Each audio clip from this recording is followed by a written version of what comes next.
காங்கிரஸே இப்போ விஜய் கூட போயிடுன்ற மாதிரி ஒரு பேச்சு அந்த அளவுக்கெல்லாம் வராதுல்ல. காங்கிரஸ் போகிறதுக்கு வாய்ப்பு இல்லை.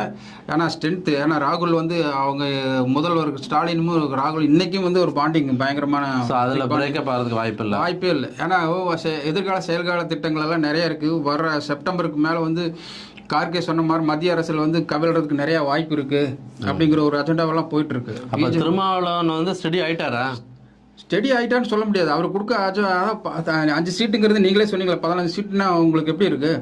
இன்னைக்கு வந்து 2ஆம் கட்ட தலைவர்கள் விடுதலை சிறுத்தைகள் நிறைய பேர் இருக்காங்க. தொகுதிகளுக்கு இந்த தொகுதிக்கு இவர் பொருத்தமாக இருப்பார், இவர் தெரிஞ்சவர், அறிஞ்சவர் அப்படின்ட்டு 15 சீட்டுக்கு உள்ள ஃபில் பண்ணுறதுக்கு நிறைய ஆளுங்க இருக்கிறாங்க.